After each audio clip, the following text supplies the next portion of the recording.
Renan! Renan! Renan! Narinig mo na ba ang balita?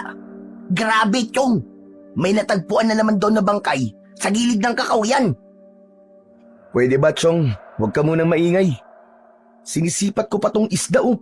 Baka mamaya makawala na naman sa akin ang ingay-ingay mo. Teka, pakinggan mo muna ako, Chong. Mas mahalaga tong sasabihin ko. May mas mahalaga pa ba sa ginagawa ko, Chong? Pambihira, ano ba kasi yun? Teka, saan na naman ba nasagap ang balitang yan, ha? Para ka talagang sira. Saan pa? Di sa mga chismosa nating kababaryo. Hanggang dito nga, pinag-uusapan ng tungkol sa lalaking natagpuan sa gilid ng kakahuyan kaninang umaga. Tignan mo nga sila, oh. Pakinggan mo ang kanilang mga pinag-uusapan. Ikaw lang yata tong walang pakialam sa mga nangyayari sa paligid, Dahil ang pakikialaman ko lang ay ang buhay ko at kung gaano karami ang mahuhuli kong isda ngayon. Pambira ka talaga, oo. Inuuna mo pa ang pakikinig sa mga kwentong barbero kaysa manghuli ng isda, Barbero ka dyan. Hindi to kalokohan, no? Totoong may namatay sa gilid ng kakahuyan. Ang sabi, nagpunta raw ang lalaking yun sa kinatatakutang ilog sa gubat bago siya natagpo ang patay. Talaga bang totoong sinasabi mo, Chong? Sigurado ka ba talaga na nagpunta sa kinatatakutang ilog sa gubat ang biktima bago siya namatay? Oo nga, sabi. Totoo talaga. Ang sabi, pinatay raw ang lalaki ng mabangis na hayop sa gubat. Totoo nga kayang pinatay siya ng mabangis na nilalang na nakatira sa ilog. Isipin mo, para yatang napaka-imposible ang nakarating ang katawan ng biktima sa kakahuyan na madaling makikita ng tao. Ayan ka na naman sa mga paganyan-ganyan mo, Natural na makakarating ang biktima sa kakahuyan dahil may paa naman ang hayop, di ba? Nagkalasog-lasog nga raw ang katawan ng biktima, Halos hindi na raw makilala. Ang sabi nga ng mga nakakita, kagagawan daw yun ng mabangis na buwaya na nakatira sa ilog sa loob mismo ng gubat. Ha? Ano ka mo? Buhaya? Pambira, naniwala ka naman. Hindi ba't mga kwento-kwento lang yan na matatanda? Tsaka ang alam ko, ang buhaya, naninirahan yan doon sa bandang tahimik. Yung sa mga bakawan. Wala pa sa atin nun. Maniwala ka. Kwento lang yan ng mga kasama nating nanguhuli ng isda sa ilog para masolo nila ang gubat. Huwag ka nga nagpapaniwala sa mga sinasabi nila. Hindi to basta kwento lang, Renan. Totoong totoo to. Sa katunayan, panglima na ang bangkay ng lalaki na natagpuan sa kakahuyan sa loob lamang ng isang buwan, ha? Hindi ba't parang nakakatakot na, Renan? Pareho sila ng mga itsura at sanhi ng pagkamatay. Halos magkalasog-lasog ang kanilang katawan. Para talagang nilapa ng isang mabangis na buhaya. Tsaka, Chong, may mga kagat sa katawan ng biktima. Halatang galing sa matatalas na ngipin. Para bang pinilas ng napakalaking panga. Kaya sigurado talaga ang mga tao na buhaya ang may gawa nun. Pasensya ka na, Tol. Pero hindi mo pa naman nakikita ang kanilang itsura, di ba? Kaya paano mo nasabing buhaya nga ang may gawa nun? Sige nga.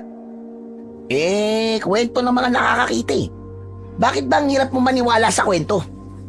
Dahil mahirap talagang paniwalaan ang sinasabi lang ng mga tao, Chong. Ikaw na nga nagsabi na kwento lang ng chismosa ang narinig mo kanina. Mas tama siguro kung tayo mismo ang makakakita bago natin husgahan ng bangkay. Paano mo naman ipapaliwanag ang lalaki na tagpuan na patay sa gilid ng kakahuyan? Sige nga, pati ba naman yun? Hindi mo rin paniniwalaan? Hindi ba't naging biktima ka noon ng ganyang paratang?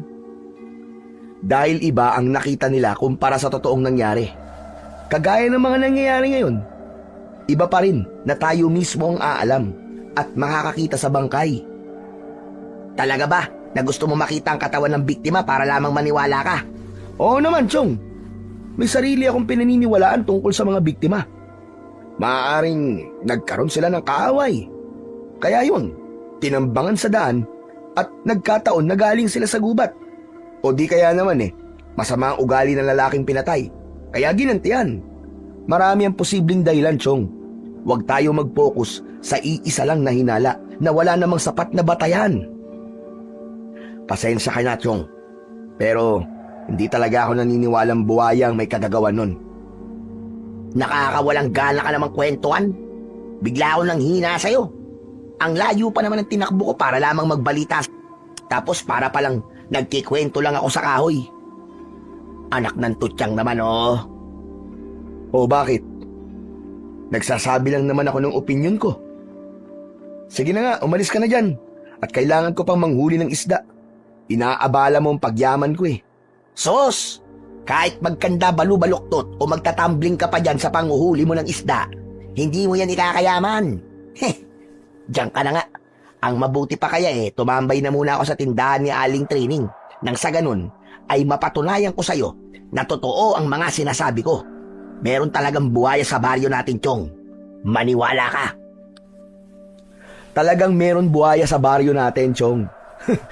Yung mga bumibili ng huli nating isda na binabayaran sa atin ng maliit na halaga at pagkatapos ibibenta naman nila ng mas mahal.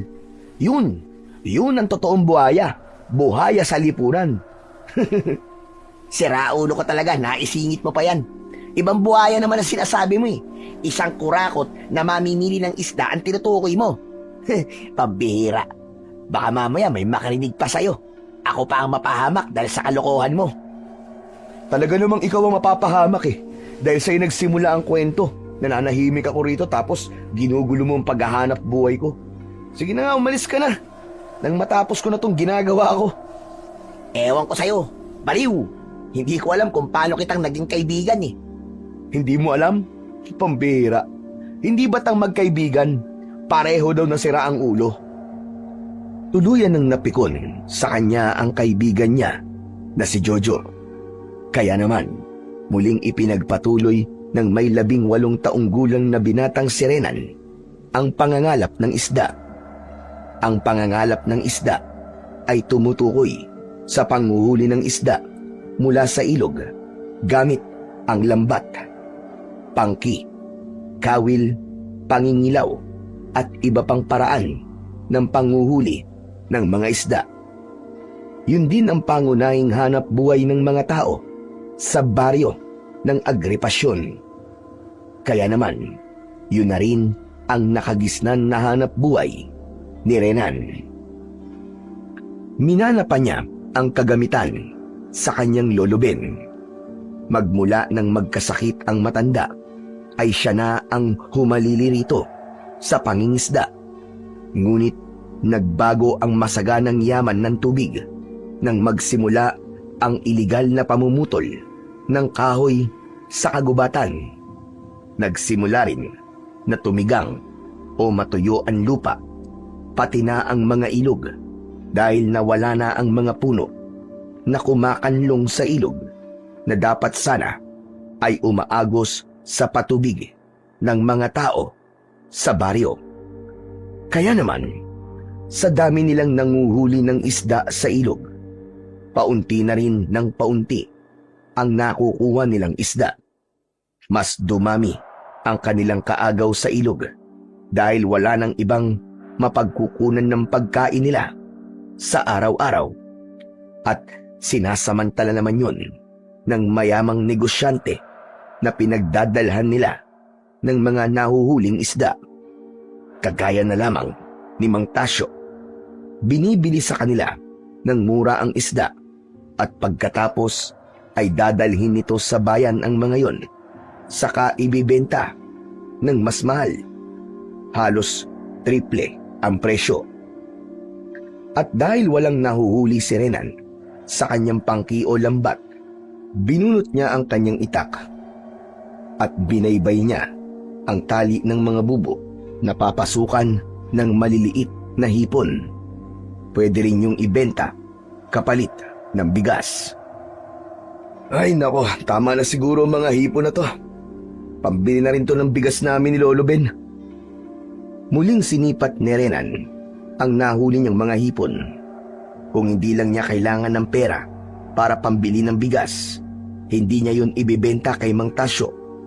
Sapat na sana ang mga mangilang kilo ng hipon para sa ulam nila ng matanda. Tinignan muna ni Renan ang mga kasama na hindi pa umaahon sa ilog. Tanging siya lamang ang walang isda na nahuhuli. Kaya naman, dismayadong iniligpit niya ang mga gamit at ibinalik na ang itak sa kaluban na nakasukbit sa kanyang bewang. Saka naglakad pauwi. Pagkalipas ng ilang minutong paglalakad, ay narating niya ang tindahan ni Mang Tasyo. Nakita niyang marami ang nakapilang mga kalalakihan na nagbebenta ng mga nahuling isda. Habang tinitimbang ang mga yon o tinatakal sa katapat na 1 kilong bigas, hindi kasi uso sa kanila ang timbangan na may panturong malakarayom. Nauuso sa kanila ang timbangan ng katarungan na makikita sa hukuman. Nilalagyan lamang ng 1 kilong bigas sa kabila at yun na ang pagbabatayan ng timbang sa huli nilang mga isda. Harapan na ang pandaraya sa mga tao, ngunit pilit yun binabaliwala ng mga ito. At dahil si Mang Tasyo lang ang nag-iisang namimili, walang magawa ang mga tao kundi magbulag-bulagan sa pananamantala sa kanila ni Mang Tasyo. Ngunit natigilan ang lahat nang dumating ang umiiyak na ginang. Dumaan yun sa kanyang harapan bago nito hinarap si Mang Tasyo. O ano? Uutang ka na naman? Pambihira. Hindi ka pa nga bayad sa utang mo kahapon ah. Aba Mercedes, masyado na yatang makapal ang pagbubukha mo. Negosyo ko sinisira mo, mahiya ka naman. Alam mo naman na pinapaikot ko lang ang puhunan ko. Hindi naman yata tama ang ginagawa mong yan. Bulyaw ni Mang Tasyo sa babaeng nakatayo sa harapan nito. Umiiyak at nakikiusap dahil may sakit ang anak at kailangan ng pambili ng gamot. Nanginginig ang babae sa gutom. Halata rin sa anyo nito na wala itong maayos na tulog. Sige na. Makakaalis ka na. Sinisira mo ang araw ko. Wala ako may mapautang sa'yo. Sa iba ka nalang mautang. O di kaya naman, bayaran mo muna ang utang mo sa akin. Saka kita papautangin. Nagbulungan ang mga tao sa narinig na sinabi ni Mang Tasyo. Bakas sa mga kalalakihan na nakapila ang labis na pagkadismaya sa lalaking nakatayo sa kanilang harapan. May ilan pa na naawa sa babae at hindi napigilan ang sarili na hindi pagsalitaan si Mang Tasyo. Sinabi ng mga ito na kaya nga raw nangungutang ng pera si Aling Mercedes dahil walang-wala ito. Bakit pa raw hahanapan ng bayad si Aling Mercedes? Gayong mas kailangan daw nito ang pera. Aba, ako masusunod kung pagbibigyan ko siya. Dahil pera ko naman na magagastos, hindi naman sa inyo ah. Kaya wala kayong pakialam sa desisyon ko. Sinasamantala ng babaeng ito ang pagiging mabuting tao ko. Dala ng matinding awa ng mga tao kay Aling Mercedes, lahat ng mga nagbenta ng nahuling isda kay Mang Tasyo ay nagtulong-tulong upang magbigay ng pera sa ginang. Sa labis na tuwa ni Aling Mercedes, naiyak ito sa pagtutulungan ng mga tao. Napapangiti naman si Renan dahil nasaksihan niya ang pagiging mabuting tao ng kanyang mga kababaryo. Hindi niya akalain na sa kabila ng tigipitan ng mga tao ay nakukuha pa rin ng mga ito na tumulong sa nangangailangan. Hindi naman nagustuhan ni Mang Tasyo ang kabutihan ng mga tao at pakiramdam nito ay insulto yun para sa kanya. Teka. Parang naglolokohan yata tayo rito ah. Pinamumukha niyo sa akin na masama akong tao. Halata naman na nagpapaawa lamang yung babae dyan eh. Nagpaloko naman kayo. Sa sinabing yun ni Mang Tasyo, hindi na nakatiis si Renan. Lumapit siya sa unahan ng pila at sinagot si Mang Tasyo. Mang Tasyo, sandali lang. Kay manluloko man po siya o hindi, ang mahalaga, tumulong po sila sa kanilang kapwa. Kayo nga po, wala pong naibigay. Meron pa kayong nasabi. Ang panluloko sa kapwa ay Diyos na po ang bahala ron. Pero paano naman po kung nagsasabi talaga ng totoo si Aling Mercedes? Hindi po ba't tama lamang po na tulungan siya ng kababaryo natin? Lalo na po kung buhay na po ng anak niyang nakataya. Sos, isa ka pa.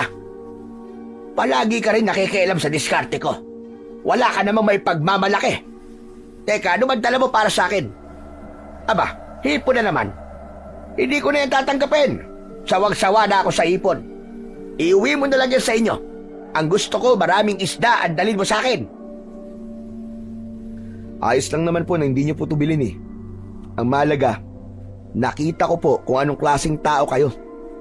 Darating din naman ang paniningil ng Diyos sa mga taong walang pakialam sa kapwa at may masamang ugali. Teka.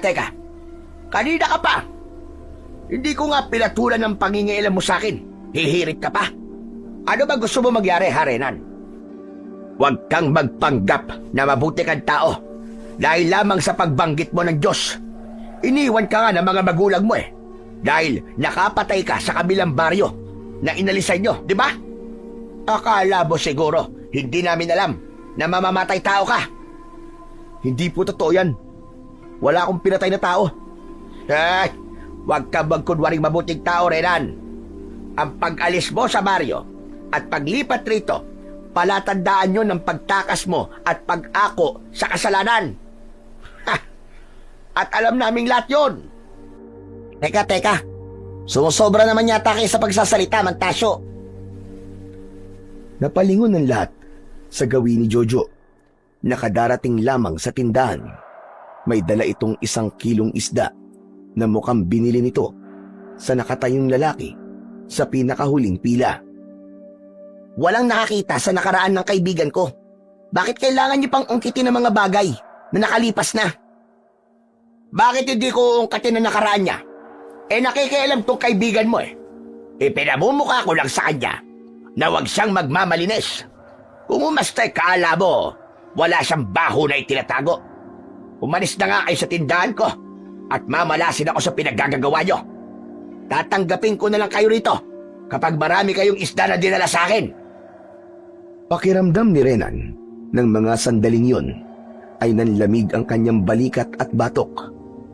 Ipinaalala na naman sa kanya ang madilim niyang nakaraan na matagal niya nang gustong kalimutan. Wala naman talaga siyang pinatay. Napagbintangan lamang siya nang iligtas niya ang lalaking nawalan ng malay na hindi naman niya inakala na pinatay pala ng kapwa nito lalaki. At dahil bata pa siya noon at walang alam, binunot niya ang talim sa dibdib nito. Sakto yun na naabutan siya ng mga tanod na nagroronda sa lugar at sa kanya ibinintang ang sisi dahil siya ang naabutan ng mga ito. Dahil sa mga nangyari, inako ng kanyang ama ang kasalanan na hindi naman talaga siya ang may gawa. Ganun naman talaga ang mga tao. Kung ano lang ang nakita, yun ang papaniwalaan kahit hindi alam ang buong pangyayari. Dahil sa labis na sama ng loob ng kanyang ina, hindi siya nito pinaniwalaan at iniwan siya. Kaya naman, si Lolo Ben na ang kasama niya sa buhay, ang nag-alaga sa kanya at hindi siya iniwan. Ang matanda lamang ang nag-iisang naniwala sa kanya, kasama ng kaibigan niyang si Jojo na kahit kailan ay hindi siya hinusgahan. Maya-maya pa ay naramdaman ni Renan ang kamay ng kanyang kaibigan na humawak sa kanyang braso at hinila siyang palabas ng tindahan. Kasunod niyang lumabas si Aling Mercedes. Sinabi nitong maraming salamat sa pagtatanggol niya rito. Saka ito naglakad papalayo sa lugar na yon at iniwan silang dalawa ni Jojo na nagsisimula ng tahakin ng daan papunta sa kanilang bahay. Huwag mo nang isipin ang mga sinabi ng kumag na yon, Chong. Kung meron lang talagang ibang mamimili ng mga nahuhuli nating isda, matagal na rin kaming lumipat ng pagbibentahan eh. Ayos lang naman, Chong. Totoo naman ang sinabi niya. Kaya nga, wala akong mga magulang dahil kasalanan ko. Hindi ko naman sila masisisi.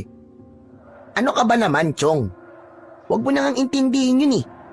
Di naman ako naniniwala sa kanila eh. Marami ron nakakaalam sa nakaraan ko, Chong.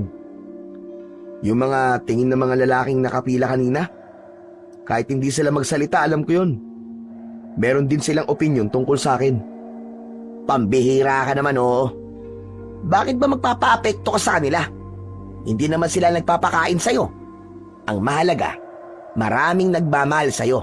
Sa kasi Aling Mercedes, hindi niya pinansin ang sinabi ni Mantasio. Nagpasalamat siya sa'yo. At yun ang tingin niya sa'yo. Mabuti kang tao, Chong. Kaya huwag kang paapekto sa sinasabi ng mga taong madaling nanghuhusga sa pagkatao ng iba. Maraming salamat, Chong, ha. Kung wala ka, marahil, hindi na ako lumalabas ng bahay dahil sa kahihiyan. Pambihira, bakit ka naman mahihiya? Wala ka namang ginagawang masama. Sila ang dapat na mahiya sa'yo, Chong. Dahil sa pagiging sakin nila at gahaman sakita ng iba. Nakakalimutan nila ang pagiging mabuting tao. At yan ang wag mong kalilimutan. Hamakin ka man ng lahat, huwag kang sumuko. Dahil ang higit na nakakakilala sa'yo, walang iba, kundi ang sarili mo at ang Panginoon Diyos. Kaya tara na nga, umuwi na tayo. Ihatid ko pa tong binili kong isda eh. Bakit naman kasi bumili ka pa ng isda? Hindi ba tayo pa nga nanguhuli ng isda para sa pamilya natin? Ano ka ba naman, Chong? Palusot ko lang to para hindi na ako mapagalitan ng airpat. Ilang araw na akong walang nahuhuling isda eh. Kapag umuwi akong walang dalang isda, panigurado, naku po. Sabon na naman, nakatakot-takot ang aabutin ko nito. Baka ikula na ako. Sira ka talaga. Inuuna mo pa kasi ang pakikiusyoso sa mga kwentuhan ng mga tao rito eh. Aba, syempre. Hindi ako makakapayag na mahuli sa mga balita, no? Kailangan, alam ko palagi ang latest.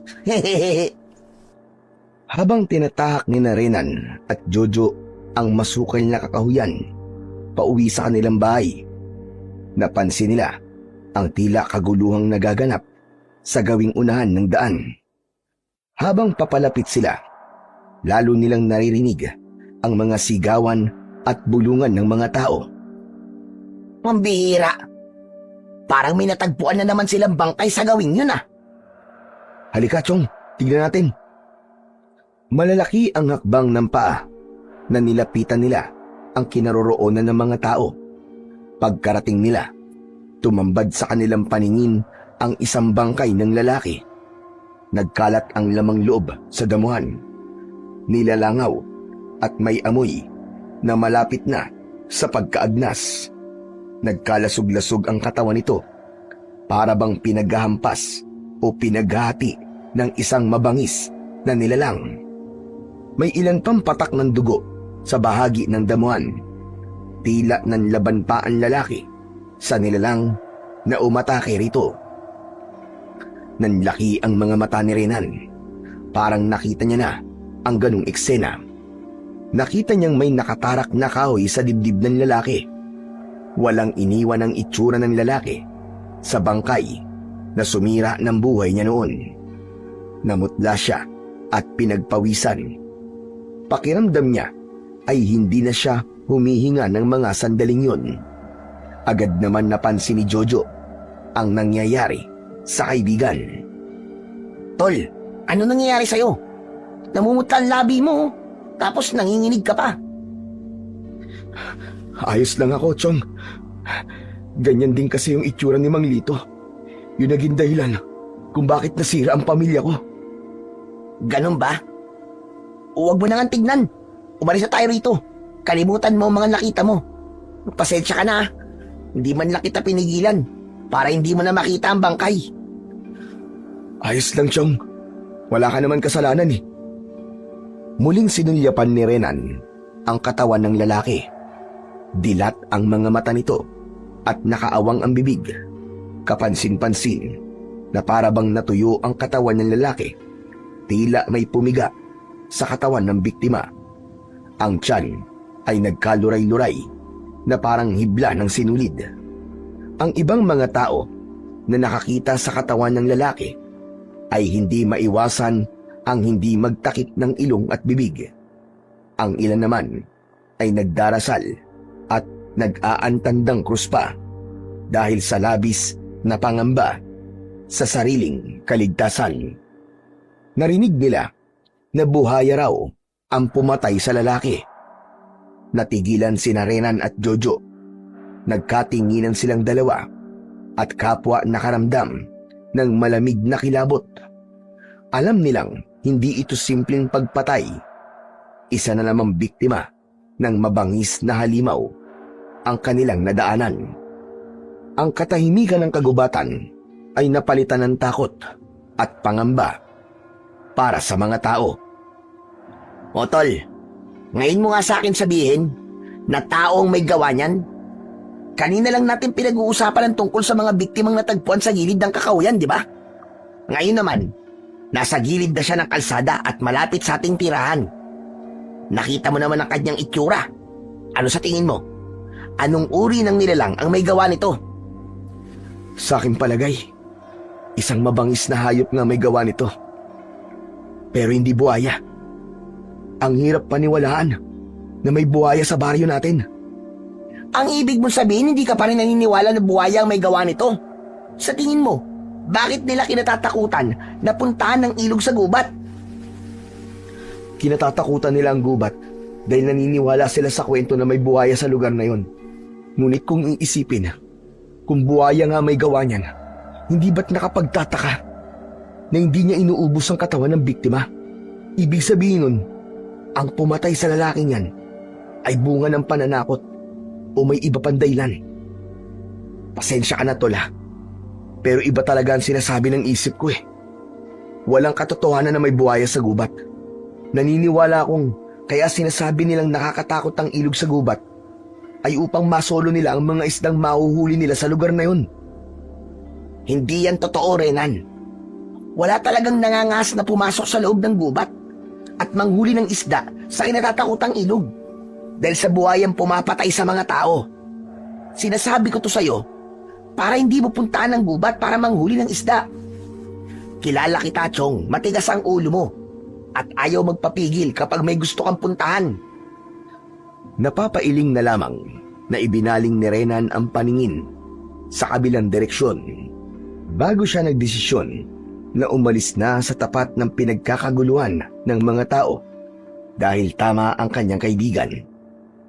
Sa matagal na araw na hindi na siya nakakahuli ng isda, talagang balak na niyang pasukin ang kagubatan at puntahan ang kinatatakutan na ilog para manghuli ng mga isda. At gagawin niya yon nang hindi kasama ang kaibigang si Jojo dahil natitiyak niyang maigpit nitong tututulan ang pagpunta niya roon. O paano? Dito na tayo maghiwalay, Chong. Mamaya na lang ulit tayo magkita. Di na siguro muna ako mangingisda, Chong. Parang gusto ko na muna magpahinga. Baka naman iniisip mo pa rin ang mga sinabi ni Mantasyo kanina. Hindi na. Sanay na rin naman na ako sa mga panlalait ng mga tao sa pagkatao ko eh. Hindi ko lang talaga maiwasan ang hindi malungkot. Kasi bahagi na yun ang nakaraan ko na gusto ko nang kalimutan. Aba dapat lang. Dahil kung palagi ka magpapakulong sa nakaraan mo, hindi ka makakaabante sa buhay mo ngayon. O kaya sige na. Kailangan ko na rin umuwi. Isang tapik sa balikat ang naramdaman ni Renan mula kay Jojo.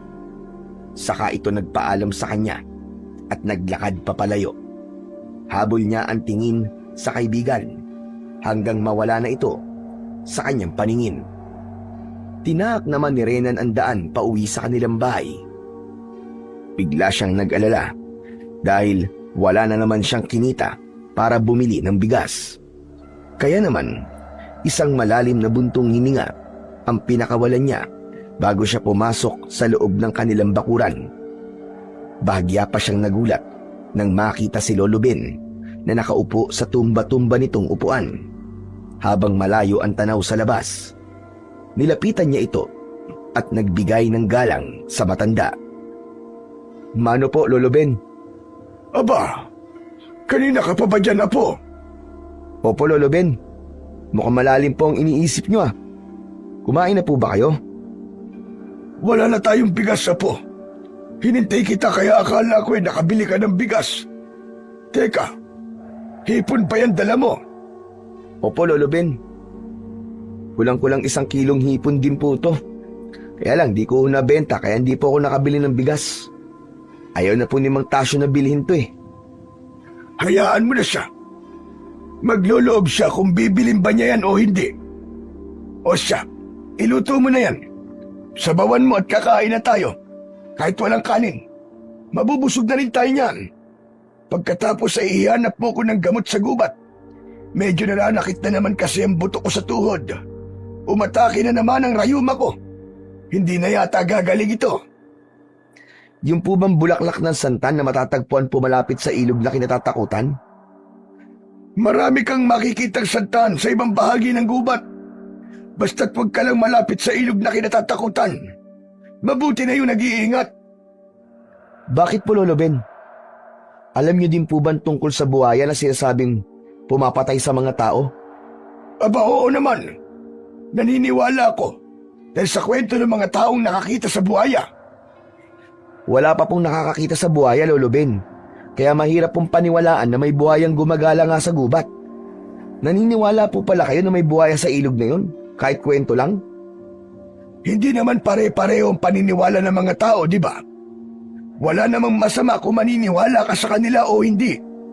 Ang mahalaga, marunong kang mag-ingat para sa sarili mo. Hala, sige na. Iluto mo na ang mga hipon na yan. Nang maaga ka makapunta sa gubat at hindi ka gabihin sa pag-uwi. Magdadala na rin po ako ng kagamitan sa panguhuli po ng isda, Lolo Ben. Baka makahanap po ako ng ilog na marami pang naninirahang mga isda. Baka makatsamba po. O siya, sige, ikaw ang bahala po. Pero tatandaan mo na maraming mababangis na hayop ang nakatira sa gubat. Huwag mong kalilimutan na dalhin ang itak para maipagtanggol mo ang sarili mo kapag may mabangis na hayop na makakasalubong ka sa daan. Mag-iingat ka po. Sige po, Lolo. Ikukuha ko po kayo mamaya ng santan para po gumaling na po ang rayuma nyo. Ang bulaklak ng santan ay kulay pula, dilaw o puting bulaklak. Pinakukuluan ang bulaklak at iniinom bilang gamot sa pananakit ng katawan at rayuma. Madalas ay makikita ang ganitong klase ng bulaklak sa gubat na malapit sa ilog. Balak din niyang manghuli ng isda sa bahaging yun ng gubat para mawala na ang mga tanong sa isip niya. Pagkatapos nilang mag-usap ng matanda, tumayo si Lolo Ben at dahan-dahang pumasok sa loob ng bahay. Kasunod si Renan na dala ang hipon. Sa kanyang pagpasok ay agad siyang nagtungo sa kusina upang magluto.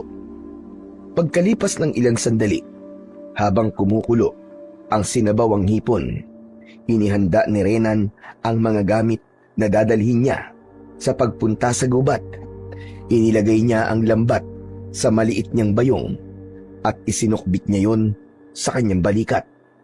Nagdala rin siya ng matalas na itak at nagsuot ng sombrero bilang panangga sa init ng araw. Pagkalipas ng ilang minutong paghahanda ng mga gamit, ay nagpaalam na siya sa matanda. Lolo Ben, aalis na po ako. Mauna na po kayong kumain. Sige na, mamaya na lang din ako kakain na po. Hihintayin kita. Sige na, umalis ka na para makabalik ka na kagad. Sige po, Lolo Ben. Pagkatapos magpaalam, ay tinahak na ni Renan ang daan papunta sa gubat.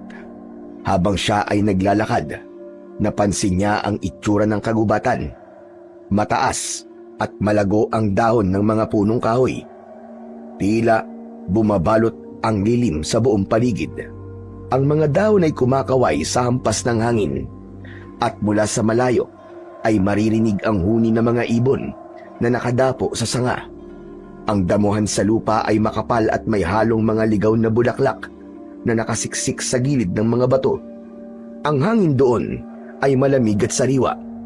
Dama ang halimuyak ng lupa at mga bulaklak na nababasa ng hamog. Sa kanyang paghahanap, sinuyod niya ang sulok ng gubat hanggang sa matanaw niya ang kumpol ng santan na malapit sa kinatatakutan na ilog. Akala ko ba kinatatakutan ng ilog na to? Pero bakit kaya parang paraiso ang lugar na to? Walang bakas ng panganib. Sinasabi ko na nga ba't gawa-gawa lamang nila ang kwento tungkol sa ilog na to eh. Natigilan si Renan nang mapansin ang ipo-ipong tubig. Palatandaan yun na marami ang isdang naninirahan sa ilog. Kaya naman, hindi inaalis ni Renan ang paningin sa tubig at napansin niya ang mga isdang lumalangoy. Bumakas ang tuwa sa kanyang muka at dahan-dahan na ibinaba ang kanyang bayong. Diyos ko, kapag nagkataon, solo ko ang ilog na to at marami akong mahuhuling isda. Jackpot!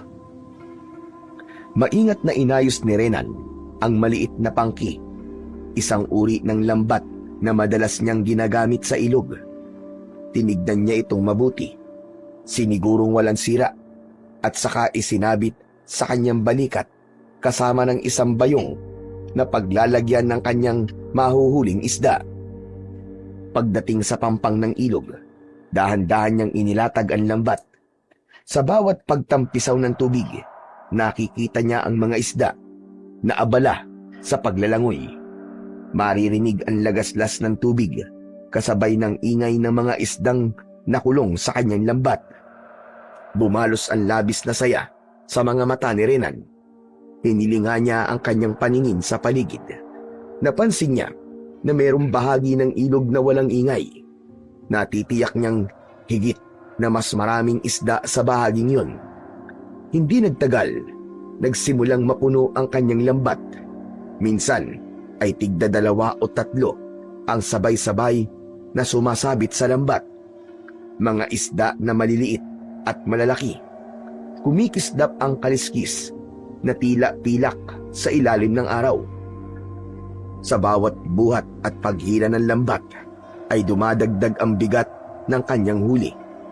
Matatabang tilapia at puyo ang kanyang nahuli na kung ibibenta ay sapat na yun sa pangangailangan nila ni Lolo Ben. Panay ang linga niya sa paligid na tila nag-aalala na baka merong ibang tao na makakakita sa ginagawa niya. Ilang ulit pa niyang inulit ang panguhuli ng isda hanggang sa mapuno ang bayong ng iba't ibang uri ng isda. Ngunit siya na lamang ang labis na napagod. Namuo ang pawis sa kanyang noo at ramdam niya ang pangangalay sa kanyang braso at balikat dahil sa bigat ng lambat at ng mga nahuli niyang isda. Sa huli, napangiti si Renan habang tinititigan ang saganang huli. Inayos niya ang kanyang mga gamit, isinukbit ang bayong sa balikat at nagsimulang maglakad pauwi. Dala na rin niya ang santan para sa kanyang lolo. Pagkalipas ng ilang minutong paglalakad, ay narating ni Renan ang tindahan ni Mang Tasyo. Lahat ay nagulat sa pagdating ni Renan at nakita ang maraming huli ng binata. Aba, mukhang marami kang huli ngayon, Renan ah. Ayaw niyo po kasing tanggapin yung mga hipon na nahuli ko kanina eh. Siguro naman tatanggapin niyo na po itong mga isda. Aba, sinong hindi tatanggap sa ganyang karaming huli? Sige, ikilo mo na yan. Pasensya ka na sa mga nasabi ko sa'yo kanina. Nabigla din ako kung palaging ganyang karami ang mahuhuli mong isda. Aba, yayaman tayo ng maaga, Renan. Hindi naman po ako naghahangad na yumaman, Mantasyo. May makain lang po kami sa isang araw, masaya na po kami. Ano ka ba naman? Maganda rin yung may pangarap sa buhay. Hala, sige na. Magbilangan na tayo ng huli mong isda. Parang walang nangyari kung makipag-usap si Mang Tasyo kay Renan. Pero kung merong ibang bibili ng kanyang isda, hinding-hindi niya ibibenta rito ang kanyang mga huli. Kaya naman, pagkatapos makilo ang mga isda at maiabot ang bayad sa kanya, ay kanya-kanya ng lapit ang mga tao kay Renan. Marami ang nagtatanong kung saan niya nahuli ang mga isda, ngunit wala siyang balak na ipagtapat sa mga tao ang kanyang sikreto dahil natitiyak niyang dadagsain ng tao ang kinatatakutan na ilog. Sinabi lamang niya na nahuli niya ang mga isda sa dating ilog na madalas nilang paglambatan. Maya-maya pa ay nagpaalam na rin siya na uuwi na sa kanilang bahay. Bumili muna siya ng bigas at ilang prutas pati inumin para kay Lolo Ben. Pagkalipas ng ilang minutong paglalakad ay muli siyang nakarating sa bahay ng matanda. Isa munang malalim na buntong hininga ang pinakawalan niya bago siya pumasok sa loob ng bahay. Nadatnan niya ang nakaupo na matanda sa harap ng lamesa. Tila kanina pa siya hinihintay. Apo, bakit ngayon ka lang nakarating? Pasensya na po, Lolo Ben. Ang hirap po kasing hanapin ang puno ng santan eh. Medyo malayo po pala yun. Kaya po natagalan ako. Ganun ba? Akala ko mabilis mo lang makikita ang puno ng santan. Teka, ano ba yung mga dala mo? Ito po ba? Prutas at gatas niyo po, Lo. Bumili na rin po ako ng bigas. May konti po kasi ako nahuling isda sa ilog eh. Ibinenta ko po kay Mantasyo. Mabuti naman kung ganun. Tamang-tama. May sinabawang sugpo tayo na may ulam sa kanin. Talagang napakabuti ng Diyos sa atin na po. Meron na tayong pagkain dahil sa biyaya niya. Kaya nga po, Lolo Ben. Talagang napakabuti po ng Panginoon sa atin. Sige po, magsasaing na po ako. O sige na, magsaing ka na at panatag ng loob ko dahil nandito ka na. Pagkatapos ay isabay mo ng ilaga ang bulaklak ng santal. Nang mainom ko na kagad at tiyak na hindi na naman ako patutulugin ng rayuma ko na to. Pagkatapos mag-usap, ay pumasok si Renan sa loob ng kanilang kusina. Inihanda niya ang lahat ng kanilang pagkain, pati na ang gamot ni Lolo Ben. Tumagal yun ng halos 1 oras, bago niya tinawag ang matanda para kumain ng hapunan. Wala silang imika na dalawa habang kumakain, dahil abala ang isip ni Renan sa mga nahuli niyang isda sa ilog. Sa isip niya, ay aaraw-arawin na niya ang pagpunta roon habang hindi pa yun natutuklasan ng mga tao na kapwa niya nangangalap ng isda. Lumipas ang 3 araw, ngunit hindi pa rin nagbabago ang huli ni Renan. Araw-araw siyang pumupunta sa ilog, dala ang kanyang pangki, at sa bawat pagbabalik niya ay marami siyang dala na isda. Halos mapuno ang kanyang bayong at sapat na sapat ang mga yon, hindi lang para sa kanilang hapagkainan, kundi para sa ilang kapitbahay na tinutulungan din ng binata. Likas kay Renan ang tumulong sa kanyang kapwa. Kaya naman, hindi niya nasosolo ang benta ng isda, dahil doon may mga ilang kalalakihan na nagtataka na rin sa swerte ni Renan. Kaya ang iba ay kinukulit siya upang malaman kung saan siya pumupunta para mangisda. At napapansin na rin yun ng kanyang kaibigang si Jojo. Kaya naman, nagulat siya nang makita niyang hinihintay siya ng kaibigan. Agad itong sumalubong sa kanya at paulit-ulit na nagtanong. Tol, saan ka ba talaga nanguhuli ng ganyang karaming isda? Tanong ni Jojo habang nakatitig ito sa mga kumikislap na huli ni Renan. Baka sa anyo ng kaibigan ang pagtataka na may bahid ng sama ng loob dahil sa paglilihim niya rito. Wala naman akong ibang pinupunta ang ilog, Chong, para manghuli ng isda. Swertihan lang talaga. Baka naman naglilihim ka na sa akin, ha? Mamahagi ka naman ng swerte, Chong. Para namang hindi tayo magkaibigan eh. Parang wala tayong pinagsamahan yan eh. Ano ka ba naman, Chong? Hindi pa ba sapat ang mga ibinibigay kong isda sa'yo? Hindi naman sa ganun, Chong. Nakakahiya naman na palagi na lamang akong nakaabang sa mga huli mong isda. Iba pa rin yun ang gagaling sa sarili kong pagsisikap. Bakit? Totoo naman ang sinasabi ko sa'yo ah. Doon pa rin naman ako nanguhuli ng isda sa ilog na pinagkukunan natin. Hindi lang tayo nagkakasabay dahil nanguhuli ako sa ilog kapag nakakaalis na ang mga tao. Alam mo naman na mahirap manghuli ng isda kapag maraming kasama eh. Nabubulabog sila at lumalayo. Yun ang sikreto ko, wala nang iba. Kaya naman, huwag ka na mag-isip ng kung ano-ano tungkol sa akin, pambihira ka oh. We, talaga ba? Alam mo kasi, Chong, nag-aalala lang naman ako sa'yo eh. Tol, huwag ka na mag-alala. Wala naman ako mapapala kung maglilihim ako sa'yo eh. Lalong nadagdagan ang pagtataka ni Jojo. Sa bawat araw na lumilipas, parami ng parami ang nahuhuling isda ni Renan. Alam ni Renan na ang ibig sabihin ng tingin ng kaibigan ay hindi ito lubusang naniniwala sa kanyang mga sinasabi. Kaya naman, mas lalo siyang nag-iingat na hindi matuklasan ng kaibigan ang pagpunta niya sa gubat. Pagsapit ng 4:00 ng hapon, ay tahimik na nagpunta ng gubat si Renan para manghuli ng isda. Habang tinatahak ni Renan ang makipot na daan papasok sa kagubatan, ang araw ay nagsisimula ng lumubog at ang sinag nito ay dumaraan sa pagitan ng malalaking sanga. Naglilikha ng mga anino sa lupa. Humahaplos ang malamlam na hangin sa kanyang balat at sa bawat hakbang ay naririnig niya ang langit-ngit ng tuyong daon at sanga sa ilalim ng kanyang mga paa. Habang siya ay naglalakad, bigla niyang naramdaman na tila may mga yabag na sumusunod sa kanya. May kaluskos sa mga damo at minsan ay tila mabigat na pag-apak sa lupa na hindi malaman kung saan nagmumula. Napahinto sa paglalakad si Renan at iginala ang paningin sa paligid. Subalit wala siyang nakitang ibang tao. Ang mga puno lamang ang nakatayo ng tuwid at ang mga ibon ay abala sa kanilang paghuni. Pinili ni Renan na hindi pansinin ang kaluskos dahil naniniwala siyang walang tao na mangangahas na sumunod sa kanya sa pagpunta sa gubat. Sa isip niya, baka isang hayop lamang yun, baka usa, unggoy, o kaya ay aso ng isang mangangaso. Kaya ipinagpatuloy niya ang paglalakad. Masyado na siyang nasanay sa dami ng isdang nahuhuli niya at natutuwa siya sa bawat tao na natutulungan niya. Tama na rito sa bahagin to. Magandang pwesto na to para manghuli ng isda.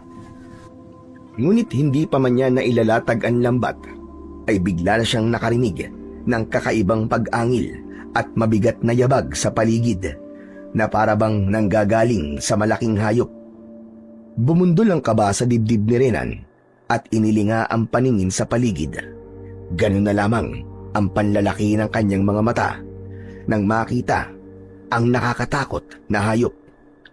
Tumambad sa kanyang paningin ang isang napakalaking buhaya. Nakatayo ito sa mababaw na bahagi ng sapa at ang katawan ay tila kasing haba ng isang bangka.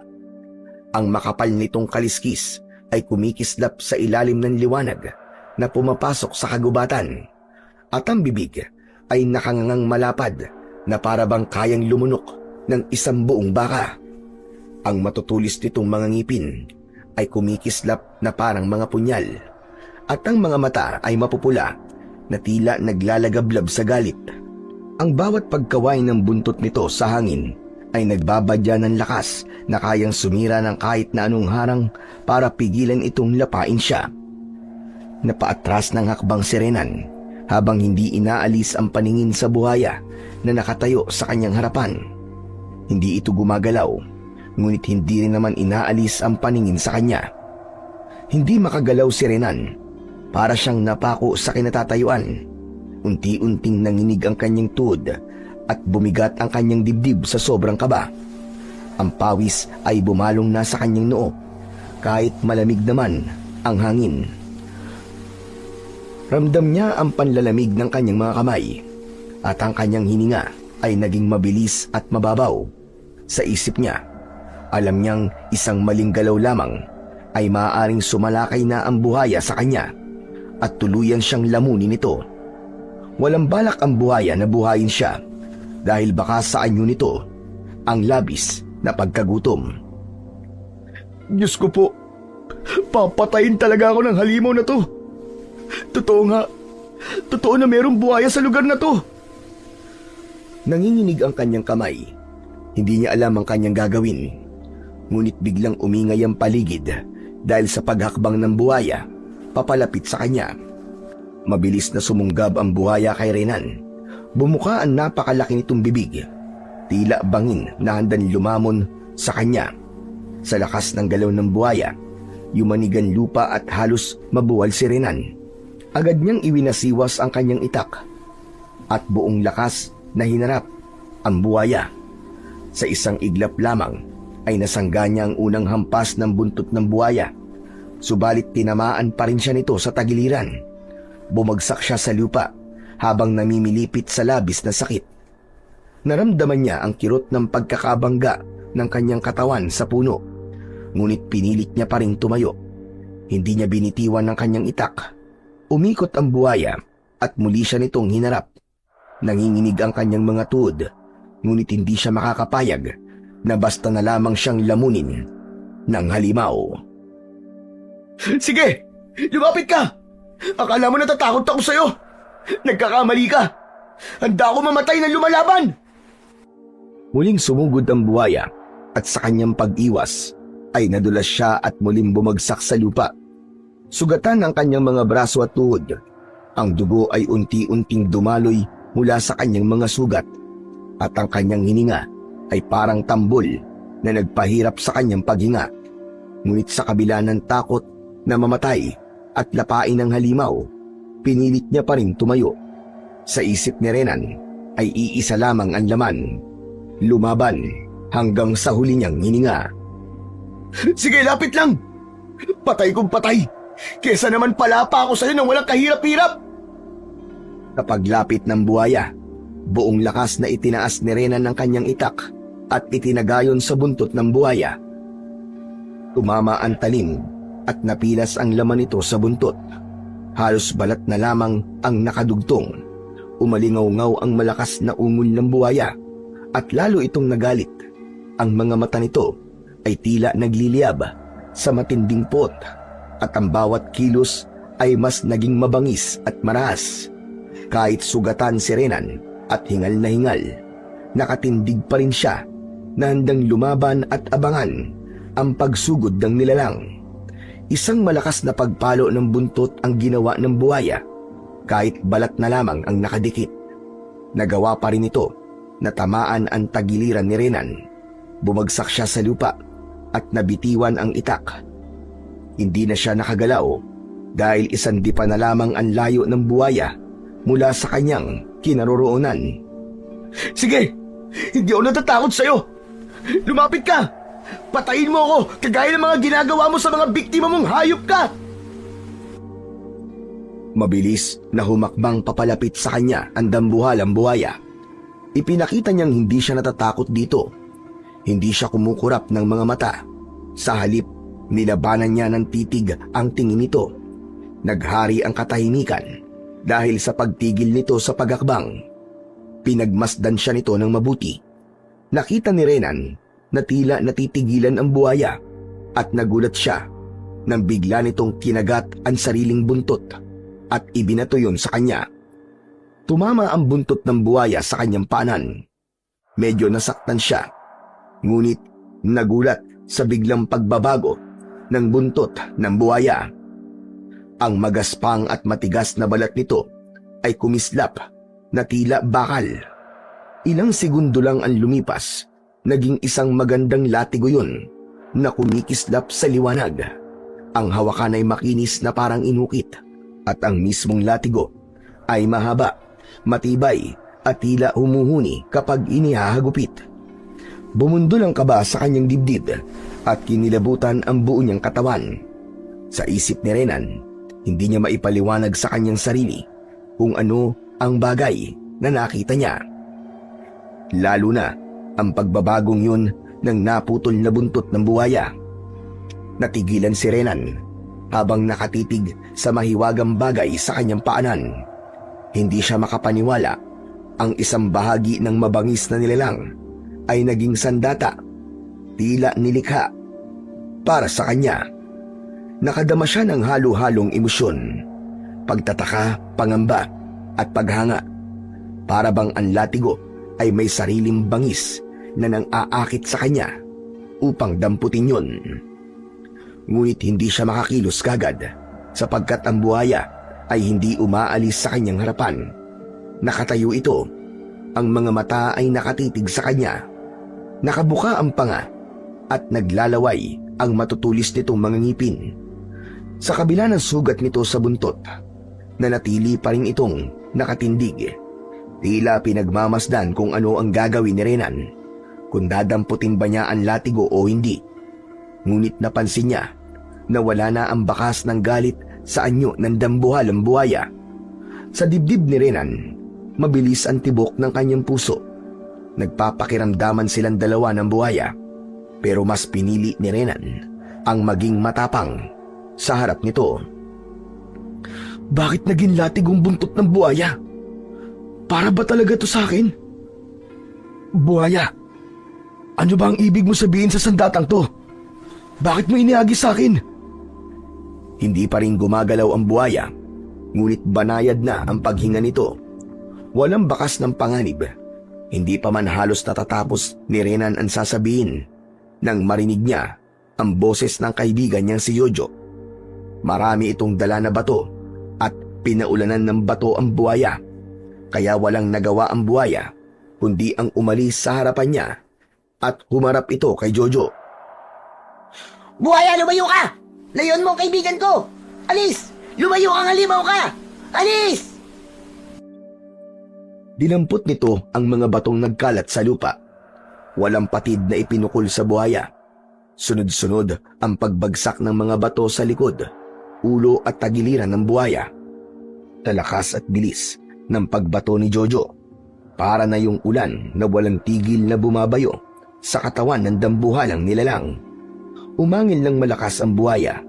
Nagngalit, nagtatatalon sa galit habang tinatamaan ng bawat bato. Ang dating nakatuon na paningin ng buhaya kay Renan ay napalitan ngayon na humarap sa bagong dating na si Jojo. Tumilapon ang lupa at daon sa bawat bagsak ng mga bato at ang paligid ay nag-eko sa tunog ng pagbagsak ng bato sa katawan ng buhaya. Si Jojo, bagamat hingal at pawisan, ay hindi tumigil. Ang braso nito ay mabilis na kumikilos, parang hindi napapagod. Nang mga sandaling yun, ay halos hindi na humihinga si Renan dahil sa takot na baka atakihin ng buhaya ang kanyang kaibigan. Ngunit bumalik sa ilog ang buhaya at hindi pinansin si Jojo. Mabilis na lumapit sa kanya ang kaibigan at inalalayan siya nitong tumayo habang nag-aalala. Ano, Chong? Ayos ka lang ba? Pambihira. Mabuti pala't sinundan kita dito. Kung hindi, baka pinaglalamayan ka na ngayon. Pasensya ka na, Chong, ha? Hindi ko akalain na totoo pala talagang merong buhaya sa gubat na to. Siguro naman maniniwala ka na ngayon. Diyos ko, tignan mo nga nangyari sa'yo. Oh. Hindi mo man lang inisip na mapapahama ka sa lugar na to. Pagkatapos, naglilihim ka pa sa akin. Pambihira ka. Salamat talaga, Chong, ha? Iniligtas mo ang buhay ko. Mabuti na lang talaga at nailigtas kita. Kung hindi, mapapabilang ka na sa mga lalaking naging biktima ng buhaya. Panigurado na magiging kwento ka na lang talaga. Magsasalita pa sana si Jojo nang makita nito ang latigo sa paanan ni Renan. Saka lamang naalala ni Renan ang buntot ng buhaya na naging isang kakaibang latigo. Oh, Chong, bakit may latigo sa paanan mo? Ha? Oo, latigo yan ni Lolo Ben. Dinala ko panlaban sa mga mababangis na hayop dito sa gubat. Hindi mo rin naman nagamit ang latigo kanina. Eh bakit mo pa yan dinala? Tara na nga. Baka mamaya bumalik pa ang buhayang yun. Mahirap na. Hingal na hingal si Renan habang nakatingin sa lupa kung saan nakalatag ang mahiwagang latigo na mula sa buntot ng buhaya. Sa kabila ng kirot ng mga sugat at bigat ng kanyang katawan, iniunat niya ang kanyang kamay at dahan-dahang dinampot ang latigo. Nang mahawakan niya ang latigo, nakaramdam siya ng kakaibang lakas na dumaloy sa kanyang palad. Para bang isang bagay na may kakaibang kakayahan para palakasin ang kanyang katawan. Ngunit hindi siya nagpahalata sa kaibigan. Inalalayan niya si Jojo. Pinasan ang isa niyang balikat upang makapaglakad ng tuluyan. Pero bago umalis sa lugar na yon, sinulyapan muna ni Renan ang ilog. Kasunod ng pagtingin niya sa mahiwagang latigo, naramdaman niya na humakbang ng pasulong si Jojo. Kaya wala na siyang nagawa kundi ang umalis ng tuluyan sa gilid ng ilog. Mabigat ang hakbang, ngunit magaan sa kanyang dibdib na nakaligtas siya sa tiyak na kamatayan. Dahil sa kanilang pagmamadali, hindi nila nadala ang lambat ng binata at iniwan din ng itak. Sa halip, ang nadala ni Renan ay ang kakaibang sandata. Natitiyak niya na merong dahilan kung bakit ibinigay sa kanya yon ng dambuhalang buhaya. Pagkalipas ng ilang minutong paglalakad, ay narating nila ang bahay ni Renan. Gulat na gulat si Lolo Ben at napatakbo sa kanilang kinaroroonan. Diyos ko po! Ang apo ko! Ano nangyari sa'yo? Bakit marami kang sugat sa katawan? Lolo Ben, inatake po si Renan ng buhaya sa kinatatakutang ilog sa gubat. Nagpunta po siya ron eh. Mabuti na lamang at sinundan ko po siya dahil kung hindi, baka kung ano po nangyari sa kanya. Pambihira! Bakit ka naman nagpunta ron na po? Hindi ka nakikinig sa akin! Lolo Ben, dali na po muna natin si Renan sa loob nyo. Marami na pong dugong nawala sa kanya eh. Gamutin nyo na po kagad ang sugat niya. Sige, sige. Magmadali ka, Jojo. Pasensya na po ay Lolo Ben. Hindi ko po alam na may buhaya talaga sa lugar na yun eh. Bumakas ang pag-aalala sa mukha ni Lolo Ben nang tumulong ito kay Jojo sa pag-aalalay sa kanya sa paglalakad. Ramdam na ramdam ni Renan ang matinding kirot mula sa kanyang mga sugat na tinamo niya sa pakikipaglaban sa buhaya. Bawat takbang ay mabigat ang kanyang mga balikat na halos mawalan ng lakas. Ang kanyang mga braso at binti ay puno ng galos at hiwa. Ang dugo ay dahan-dahang dumadaloy mula sa kanyang mga sugat. Saka lamang niya naramdaman ang sakit ng kanyang katawan nang makapagpahinga siya sa loob ng kanyang silid. Sa bawat paghinga, parang may kumikirot na karayom na nakasusok sa kanyang dibdib at tagiliran. Agad na kumilos si Lolo Ben para gamutin siya. Kinuha ng matanda ang mga gamot na halamang ugat na nakalagay sa garapon nito na malapit sa kanyang katre. Dinikdik niya yon at kinuha ang katas at ipinatak sa mga sugat ni Renan. Pagkatapos ay binindahan. Hindi lahat ng sugat niya ay nalagyan ng gamot. Kaya naman, dama pa rin niya ang labis na sakit. Tila tumitibok-tibok yun na puso. Si Jojo naman ay nakatayo sa kanyang tabi, pagod at pawisan. Nang makitang ligtas na ang kaibigan, marahan itong nagsalita at nagpaalam na sa matanda. Lolo Ben, Chong, uwi na ako ha. Bukas ng madaling araw, babalikan kita para kumustahin. Tumangulang si Renan bilang tugon kay Jojo. Ngumiti naman si Jojo bago tuluyang lumabas ng kubo at naglakad na pauwi. Naiwan si Renan at Lolo Ben. Napansin niya na nakatingin ng matanda sa bagay na hawak niya sa kanyang kamay. Matalim ang tingin ni Lolo Ben dito, saka sumulyap sa kanyang muka. Apo, saan mo nakuha ang latigo na yan? Ipinahiram po to sa akin ni Jojo. Huwag kang magsinungaling. Alam ko na hindi kay Jojo yan. Dahil nagtanong rin siya sa akin kanina habang nagdidikdik ako ng gamot. Pasensya na po Lolo Ben ha. Kung hindi ko po pwedeng sabihin sa inyo kung paano ko po to nakuha at kung saan po to nanggaling. Kahit hindi ka magsabi ng totoo, alam ko ang tungkol sa latigo na yan. Isa yan na makapangyarihang latigo na nanggaling sa buntot ng buhaya na alaga ng isang diwata. Tama ba ako? Napaunat sa pagkakaupo si Renan. Hindi siya makapaniwalang alam ni Lolo Ben ang tungkol sa latigo. Hinawakan ng matanda ang sandata at biglang nanginig ang mga kamay. Bumakas sa mukha ng matanda ang labis na pag-aalala at takot. Lolo Ben, bakit po? Hindi ako maaaring magkamali. Isa nga itong latigong buntot ng buhaya.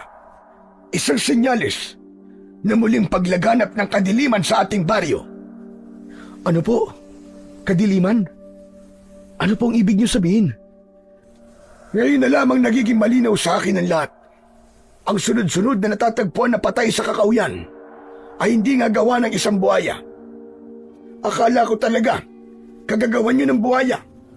Pero pagkatapos kong makita ang latigo na to, natitiyak ko na ang mga namamatay na mga lalaki sa kakauyan ay kagagawan ng mga nilalang na nagtatago sa dilim. Hindi ako nakatitiyak kung anong klaseng nilalang ang nag-aasik ng lagim ngayon. Pero isa lang ang nasisiguro ko, Apo. Ikaw ang pinili ng buhaya para pigilan ang napipintong pananakop ng mga aswang. Teka, sandali lang po, Lolo Ben. Hindi ko po kayo naiintindihan, naguguluhan po ako. Kung hindi mo ko naiintindihan, sige, hawakan mo ang latigo. Pagkatapos, pagmasdan mo ang mga sugat mo sa katawan. Alam ko na alam mo rin, nakakaiba ang sandatang yan. Sige na, hawakan mo ang latigo. Gawin mo ang sinasabi ko. Dahan-dahang kinuha ni Renan ang latigo na iniabot sa kanya ni Lolo Ben. Nang sumayad yun sa kanyang mga kamay, naramdaman niya ang isang kakaibang init na dumaloy mula sa latigo papunta sa kanyang katawan. Naramdaman na rin niya yon kanina. Ang pakiramdam na parang may mga maliliit na alon ng kuryente na naglalakbay sa kanyang mga ugat.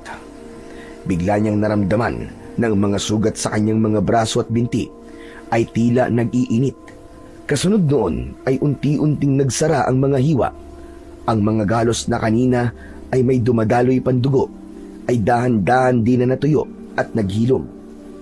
Ang hapdi at kirot na nagpapabigat sa kanyang dibdib ay naglaho, napalitan ng magaan at malamig na pakiramdam na parabang may humahaplos na hangin sa kanyang katawan. Napatingin si Renan sa kanyang balat, pati na sa sugat na may benda. Ang dating sugatan at puno ng dugo ay naging malinis, halos walang bakas ng pakikipaglaban sa buhaya. Ang tanging naiwan ay isang marka na bahagyang guhit na parang pilat na nagsisilbing paalala ng mga pinagdaanan niya. Napatulala si Renan, nagmasid sa mga nangyayari sa kanya. Habang hawak ni Renan ang latigo, nanatili siyang nakatitig sa sandata. Ang kanyang mga mata ay puno ng pagtataka. Lolo Ben, paano nangyari sa akin to? Bakit nagkakaganito ang sugat ko nang mahawakan ko ang latigo?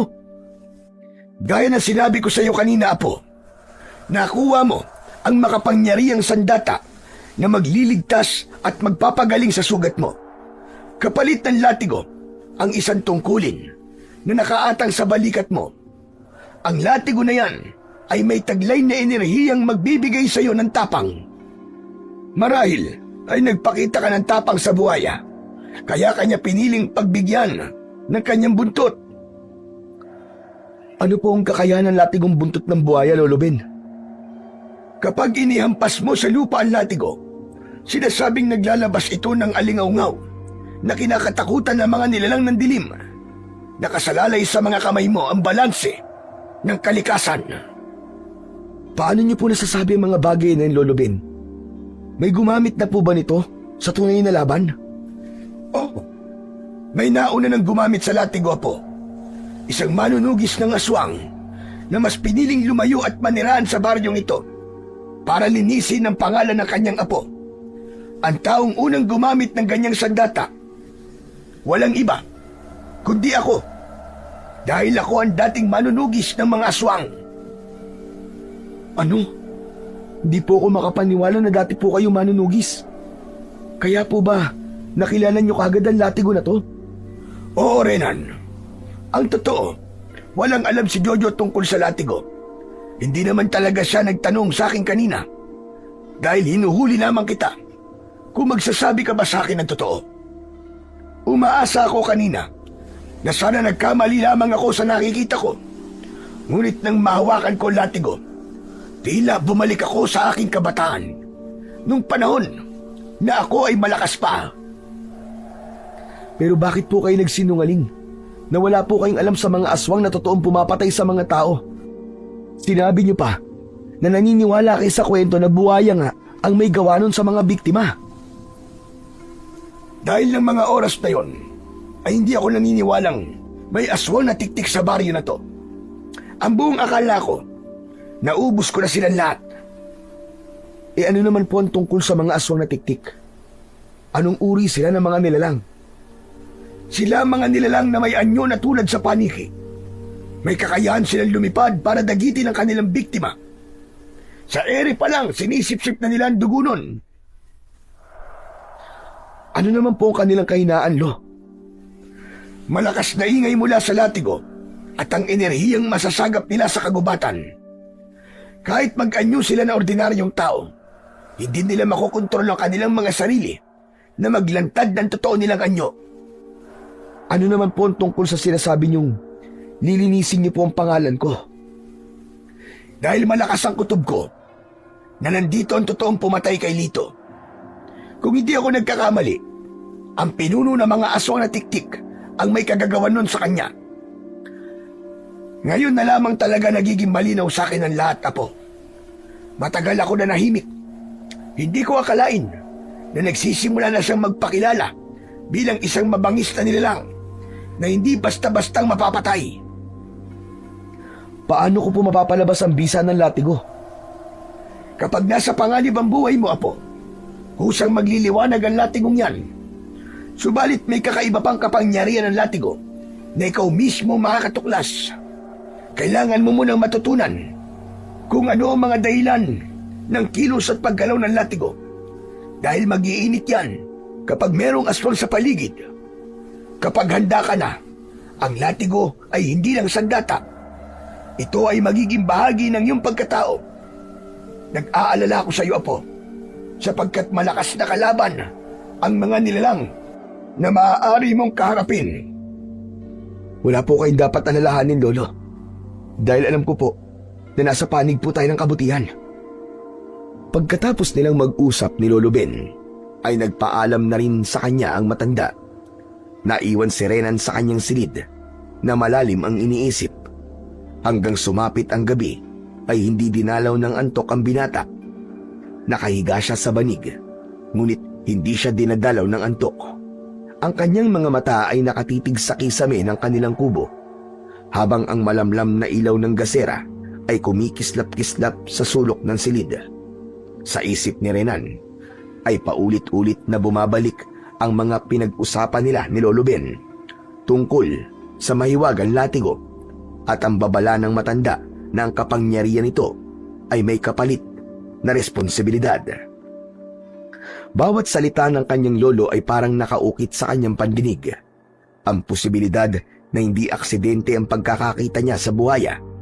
Marahil ay itinadhana siyang maging tagapangalaga ng sandatang yun. Napapailing siya at pilit na ipinipikit ang kanyang mga mata. Sa katahimikan ng gabi, habang ang huni ng kuliglig at huni ng mga palaka ang pumupuno sa paligid, si Renan ay nanatiling gising. Iniisip kung anong kapalaran ang nakaabang sa kanya at kung anong hiwaga pa ang dala ng latigo. Pero bigla niyang naramdaman ang paggalaw ng latigo sa kanyang tabi na para bang buhay ito na buntot ng isang buhaya. Teka, ano nangyayari? Bakit gumagalaw ang latigo?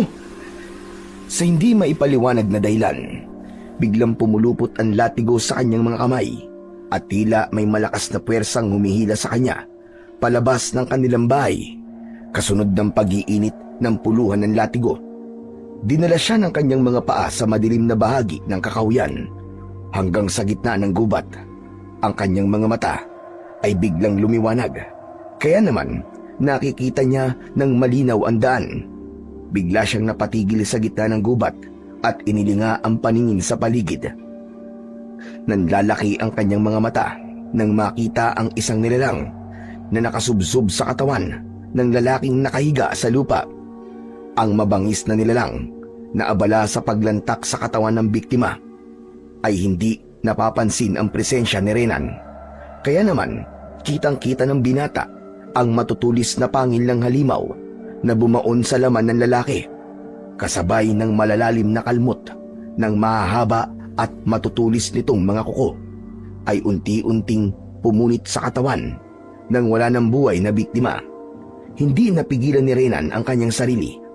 Inagaw niya ang atensyon ng aswang na tiktik. Hoy! Damuho ka! Bukayo ka na ngayon! Hindi mo na maaaring ibintang sa buhaya ang pagpatay mong halimaw ka! Dahil kitang-kita ko kung anong ginagawa mo ngayon! Hindi ka na makakatakas! Natigilan ang aswang at dahan-dahang tumayo. Binuhat nito ang katawan ng lalaki. Nagulat si Renan nang bigla itong sumigaw ng pag-angil. Umagos ang dugo ng biktima sa braso ng nilalang at nagkapira-piraso ang laman nito Nang walang habas itong niluray-luray ang katawan ng biktima at buong tapang na ipinakita sa kanya ang kalupitan nito. Pinagmasdan ni Renan ang itsura ng aswang na tiktik. Matangkad, payat, ngunit litaw ang bawat litid at ugat nito sa katawan. Ang balat nito ay kulay abo na parabang natutuyong balat ng bangkay. Ang mga mata ay kumikislap sa dilim na parang mata ng isang ibon. Bumuka ang pakpak nito kaya napaatras si Renan. Hindi niya naalala na meron siyang latigo sa kamay, lalo na nang makita ang pakpak nito na parabang sa paniki. Bawat paggalaw ay lumilika ng nakakabinging huni na nagbabadya ng kamatayan. Ang bibig nito ay mahaba, puno ng matutulis na pangil, at sa gilid ng labi ay umaagos pa ang dugo ng kanyang huling nilapa. Habang si Renan ay agad na naramdaman ang mainit na hawakan ng latigo. Saka lamang niya naalala ang hawak na sandata. Saktong paglipad ng tiktik papunta sa kanyang kinaroroonan ay sinalubong niya ito ng isang hagupit ng latigo. Mula sa ere ay kitang-kita ni Renan ang pagtama ng latigo sa katawan ng aswang. Nasunog ang katawan ng nilalang at sumama ang abo sa hangin. Akala ni Renan, isang nilalang lang ang makakalaban niya ng gabing yun. Biglang bumaba sa lupa ang mga nilalang na nagtatago sa sanga. Sinaid pa ng mga ito ang natirang katawan ng biktima. Saka siya inatake ng mga ito, ngunit tinamaan niya ang mga ito ng nagliliwanag niyang latigo. Bumagsak ang 5 tiktik sa lupa habang umaangil. Umusok ang katawan ng mga ito at nasunog ang katawan. Habang ang 5 pang natitira na tiktik ay nanatiling nakatayo sa kanyang harapan. Ang lakas ng loob niyong magpakita sa akin, ha? Pagkatapos niyong ibintang ang kasalanan niyo sa buhaya na nananahimik sa kagubatan. Mabilis na napaligiran si Renan, ngunit mahigpit niyang hinawakan ang latigo. Nang iwas-iwas niya ito sa ere, naglabas ito ng nakakasilaw na liwanag at kasabay nito ay dumadagundong ang tunog na parang kulog. Sa isang iglap, tumama ang dulo ng latigo sa isang tiktik at agad itong nagliyab na parabang sinunog na dayami. Kasunod naman ng isa pang tiktik na nanggagaling sa kanyang likuran. Naiwasan niya ang pag-atake nito gamit ang kuko. Gumanti siya rito ng hagupit ng latigo na tumama naman sa muka ng nilalang. Ang balat nito ay nagbitak at ang katawan ay nagkadurog-durog bago bumagsak sa lupa, kasunod ng pagkasunog ng katawan nito. Sige! Lumapit lang kayo! Hindi ko kayo aatasan! Muling iwinasiwas ni Renan ang latigo sa ere, paikot sa kanyang kinatatayuan upang hindi makalapit ang 3 tiktik.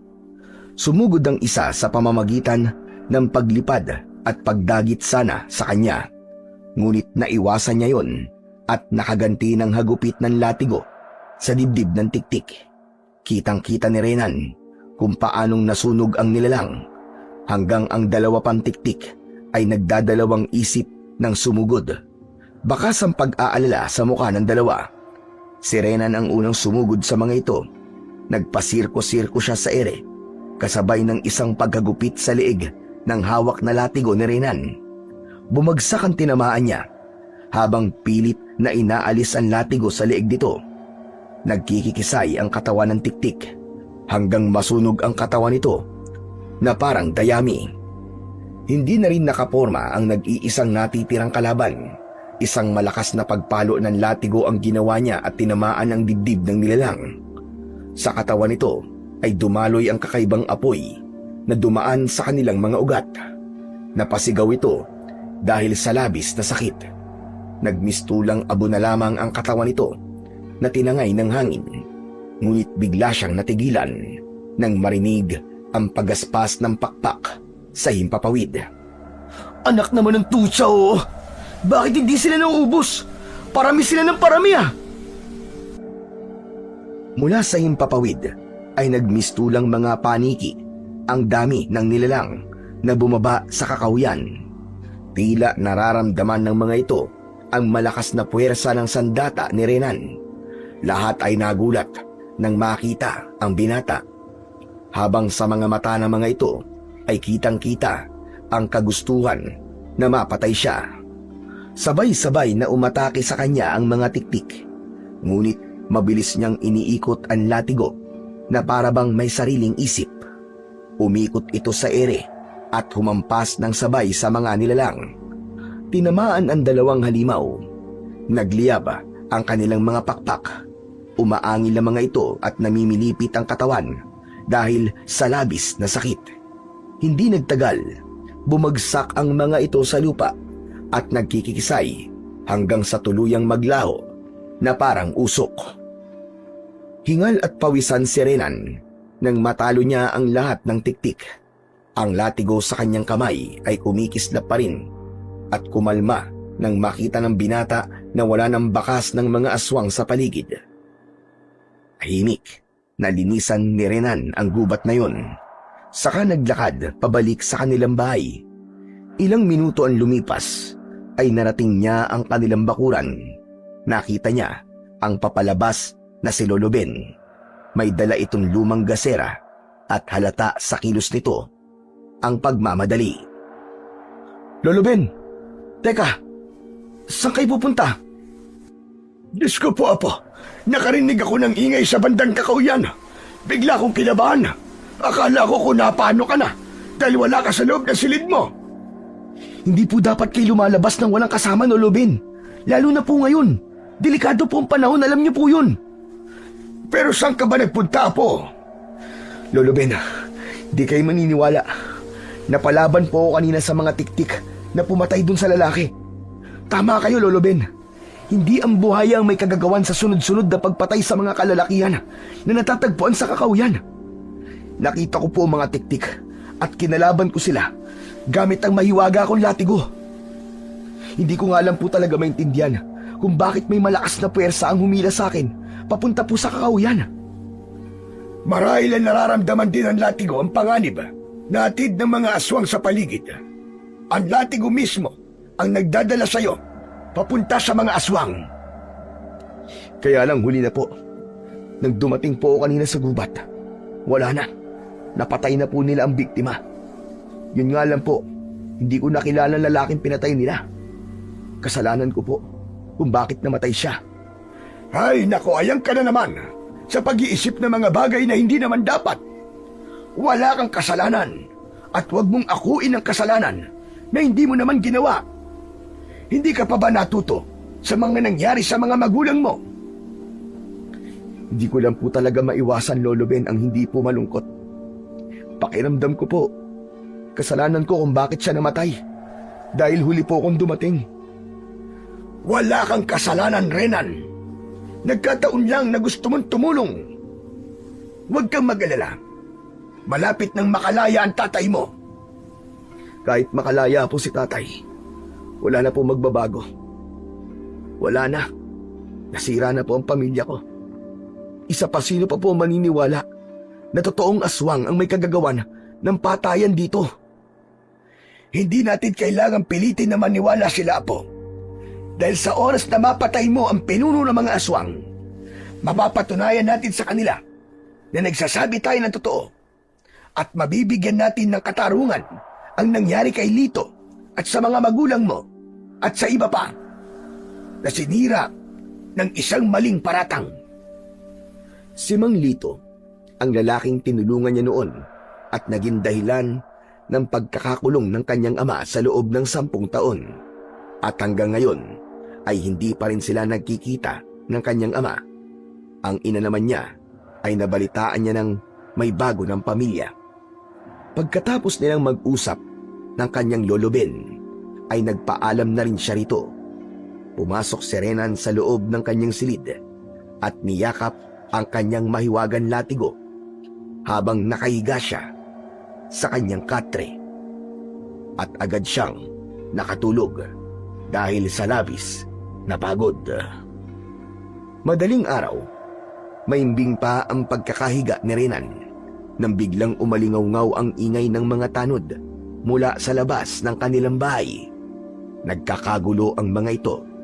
May mga sumisigaw May mga humahampas ng kawayan sa kanilang dingding at may mga yabag ng paa na sabay-sabay na lumalapit sa kanilang bahay. Nagising siya at agad na bumangon. Kita sa kanyang mga mata ang kaba. Bumukas din ang pinto ng kanyang silid at pumasok ang nag-aalalang matanda. Apo, bumangon ka! Bumangon ka! Bilisan mo! Lolo Ben, ano po ba nangyayari? Bakit po yun? Maraming mga tao na nasa labas ng bahay natin. Nagwawala sila at may dalang mga sulo, sibat at bato. Galit na galit. Abay, hinahanap ka. Ano? Bakit daw po? Hindi po ako makakapayag na susugod sila rito nang hindi natin alam kung anong dahilan. Apo ko, huwag kang lalabas kahit anong mangyari. Nakikiusap ako sa iyo, Apo. Baka saktan ka nila. Pero Lo, wala po akong kasalanan sa kanila. Alam niyo yun. Lalabas ako, Lo. Dito lang po kayo. Akong bahala. Walang nagawa si Lolo Ben, kundi ang hayaan na lumabas ang kanyang apo na si Renan. Mabilis naman na naglakad si Renan papunta sa labas ng kanilang bahay. Sa pagbukas niya ng pinto, tumambad sa kanyang paningin ang taong bayan na may dalang sulo at bato. Nangunguna sa kanila si Mang Tasyo. Mang Tasyo, sandali lang. Ano bang ibig sabihin nito? Huwag ka na magkunwari, Renan. Alam ko na alam mo kung bakit kami nandito sa bahay nyo ngayon. Nakita kita sa kagubatan kanina. May kasama kanila lang na umatake sa lalaking dayo. Sa tingin ko, ikaw ang pinuno nilang hayop ka. Teka. Huminahon kayo. Walang katotohanan ng mga sinasabi niyo, Mang Tasyo. Nagkakamali kayo. Kaya itigil niyo ng panggugulo sa harap ng bahay namin. Tumigil ka. Kitang-kita ko ang ginawa mo kanina. Hindi ako maaaring magkamali. Mga kasama, si Renan ang totoong aswang na pumapatay sa mga lalaking natatagpuan sa kakahuyan. Sandali lang, mga kasama. Mga kabaryo. Walang katotohanan ng mga pinagsasasabi mo tungkol sa apo ko, Tasyo. Hindi na malaya ni Renan na sumunod sa kanya ang matanda. Pumwesto si Lolo Ben sa tabi niya habang nanginginig ang katawan dahil sa labis na pag-aalala para sa kanya. Nag-ugong ang galit ng mga tao. Isa-isang sumigaw ng aswang, traidor, peste sa baryo, mga ingay ng mga taong minsan niyang natulungan. Yun ang pinakamasaklap na pangyayari sa buhay ni Renan. Kung iisipin ba naman, sa dami ng kanyang naitulong sa mga ito, isang maling paratang lamang ay agad siyang hinusgahan ng mga tao. Pinaratangan ng mali at agad na naniwala sa taong hangad ay ang ibagsak siya. Parang tinudurog ang kanyang puso sa labis na sama ng kanyang loob. Nang hindi pa nakontento ang mga ito, nagsimulang maghagis ng mga bato ang ilan. Isa sa mga batong yun ay tumama kay Lolo Ben na agad na napaupo at napasapo sa sintido. Lolo! Lolo Ben! Apo, di bale.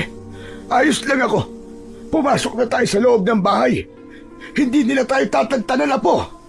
Makikitid ang kanilang mga isip. Tara na po. Tara na. Mabilis na yumuko si Renan upang alalayan ang matanda. Ngunit dumadagundong ang galit ng mga tao. Hindi niya na alam ang gagawin. Hindi siya makapagsalita. Hindi siya pinapakinggan ng mga ito. Kulang na lang ay buhatin niya ang matanda para lamang mailayo sa mga galit na taong bayan.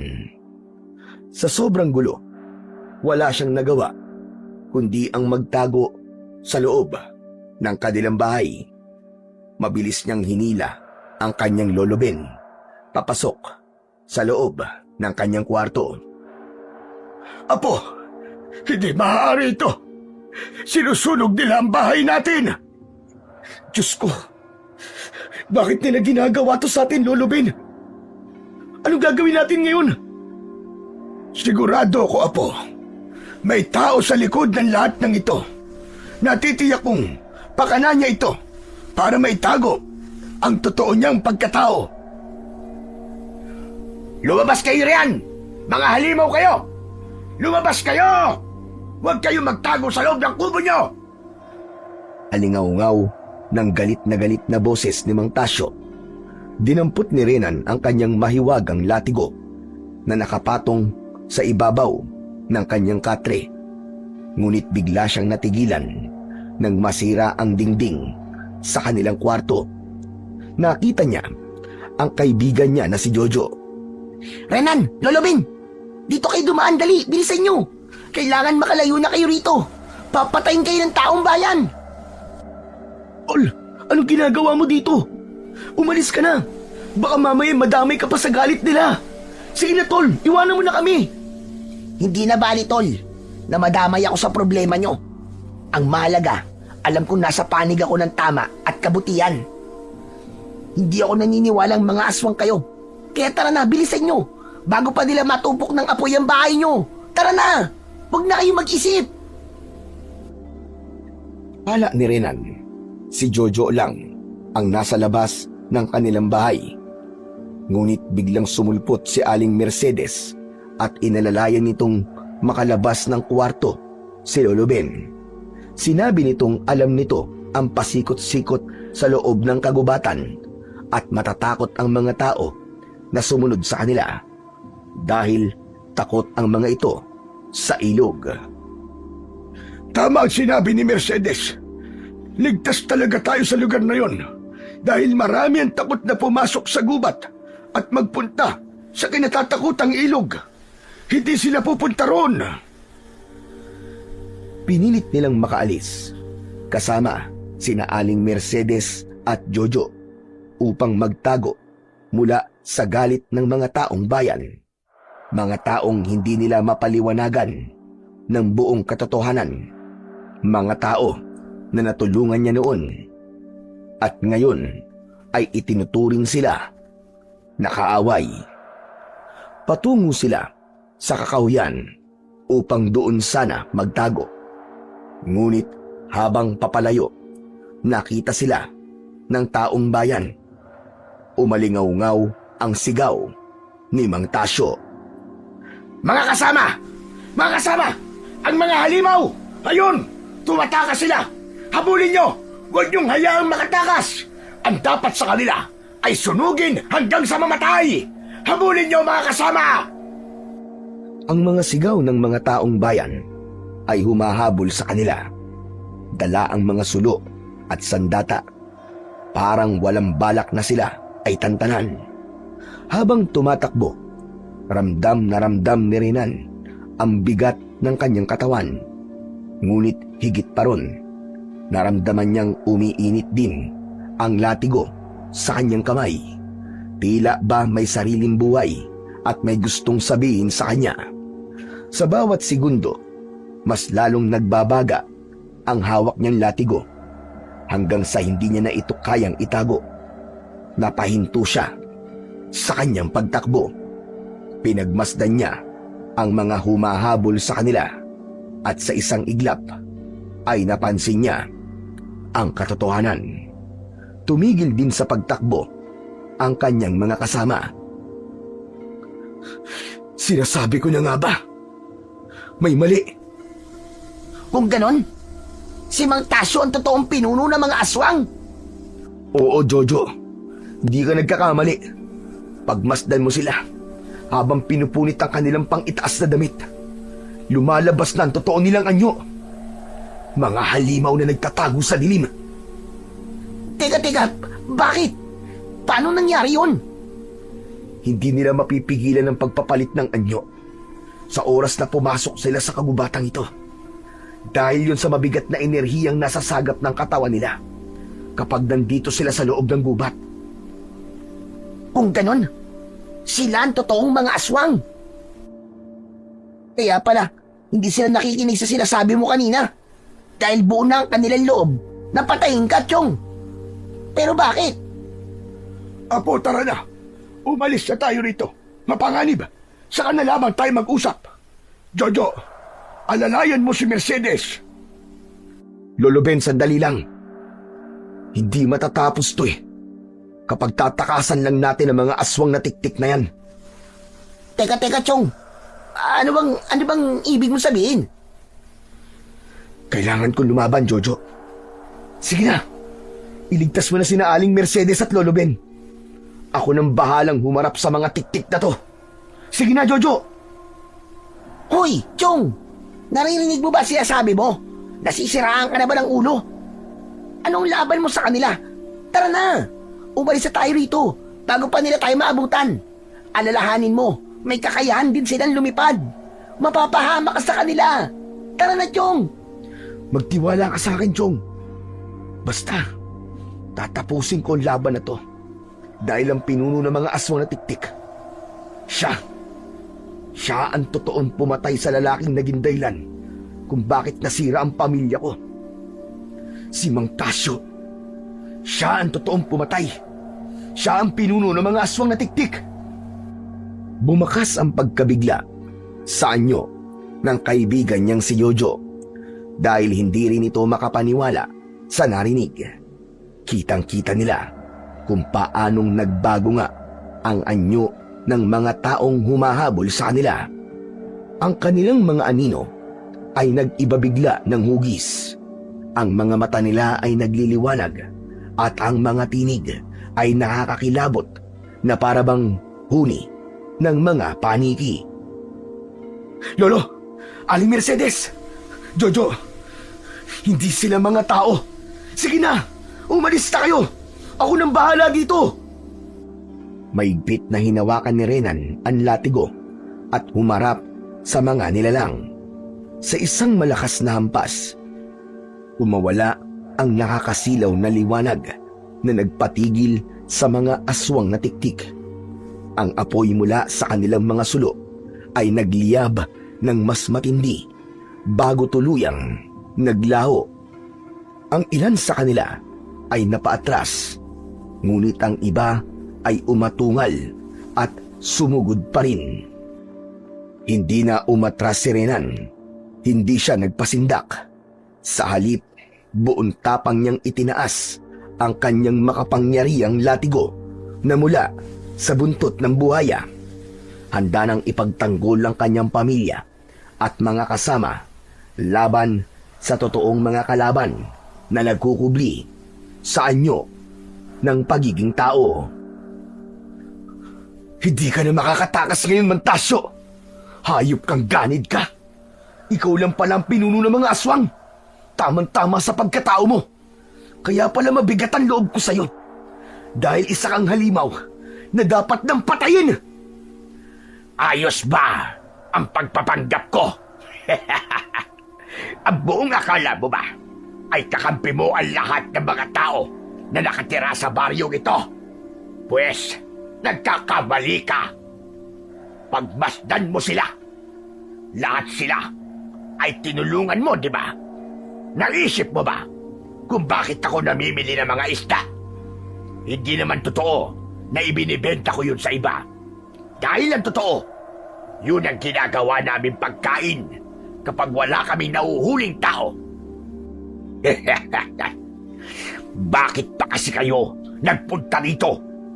Talagang ang hinahanap nyo ay kamatayan. Sinundan nyo pa talaga ako rito. Akala mo ba ay may magagawa ang latigo mo laban sa akin? Wala mang magawa ang latigong to.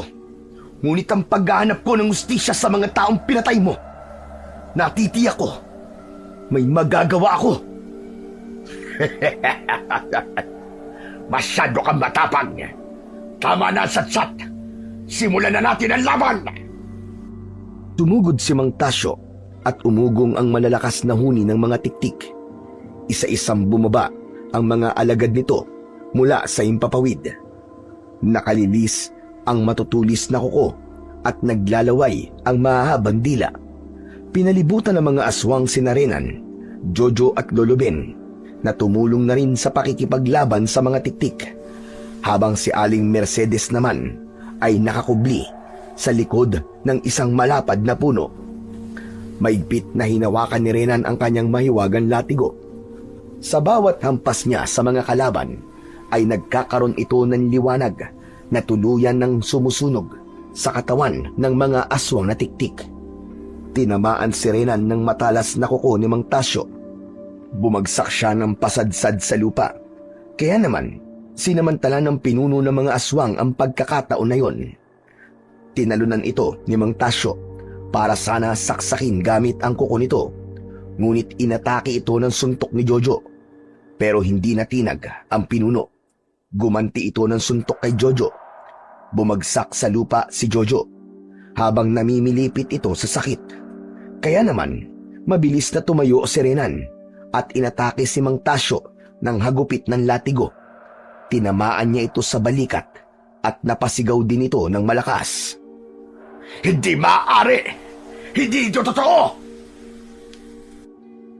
Sigaw ni Mang Tasyo habang unti-unting gumagapang sa katawan nito ang apoy mula sa sugat nito sa balikat. Habang si Jojo naman ay nakabangon na rin sa lupa at hinarap naman ang iba pang mga tiktik na abala sa pakikipaglaban sa matanda.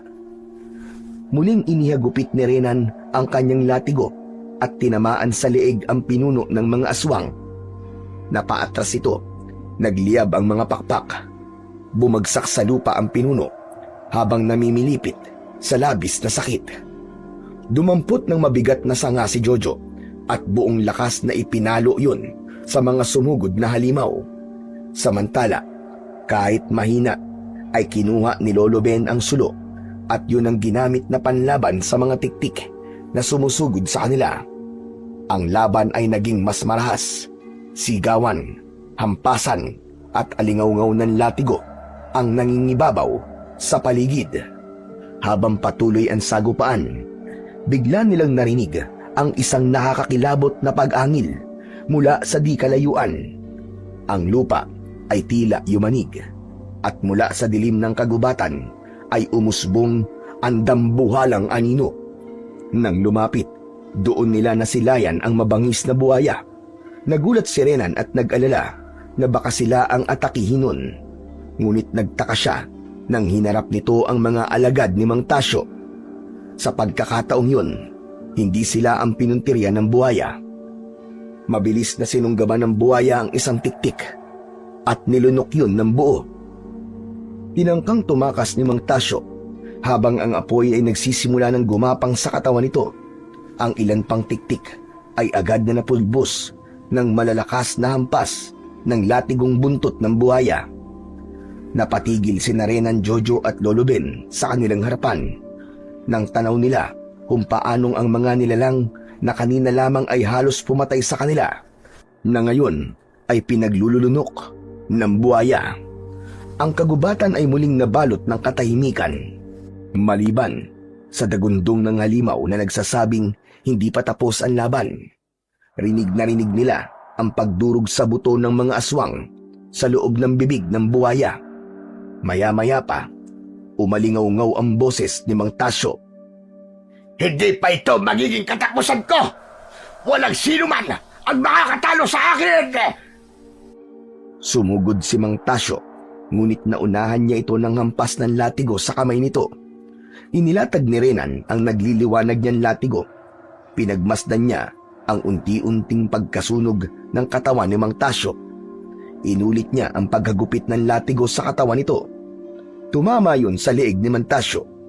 Habang nilalamon ito ng apoy, inatake naman ito ng kagat ng buhaya. At sa isang iglap, nilunok nito ng buo si Mang Tasyo. Humarap ang buhaya sa nakatayong si Renan. Nakahanda siya anumang oras sa pag-atake ng hayop. Ngunit nagsalita si Aling Mercedes sa kanilang likuran.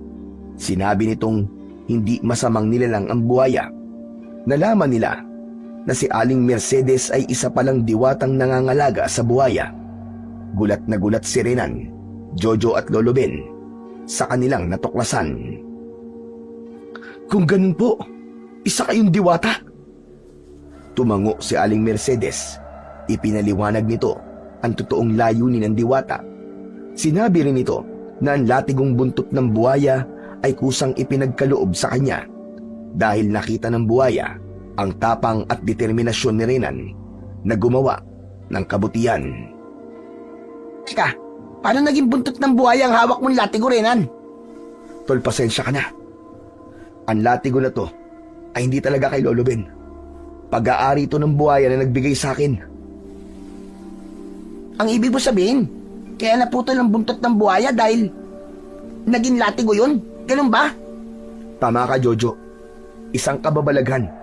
Ngunit kapaki-pakinabang ang naging gamit ng latigo laban sa mga aswang.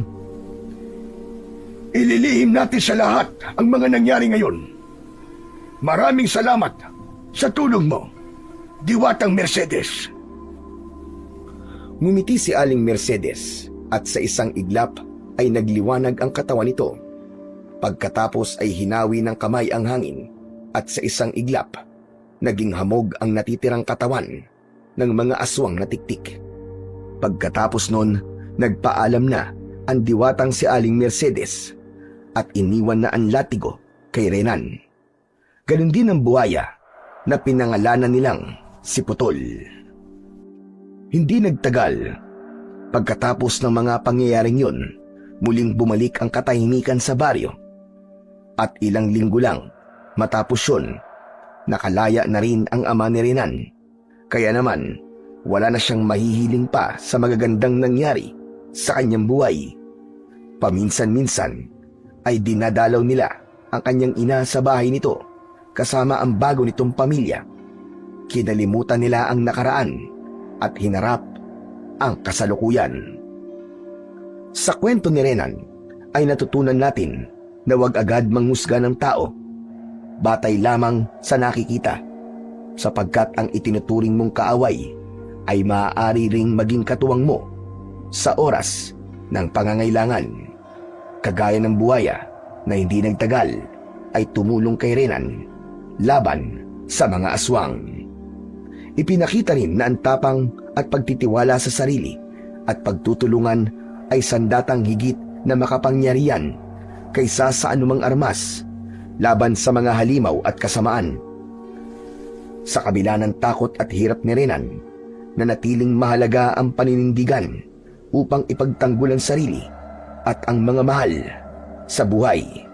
Palaging tumulong sa iba at wag na wag manlalamang ng kapwa, kaya piliin maging mabuting nilalang upang ang buhay ay magkaroon ng katahimikan.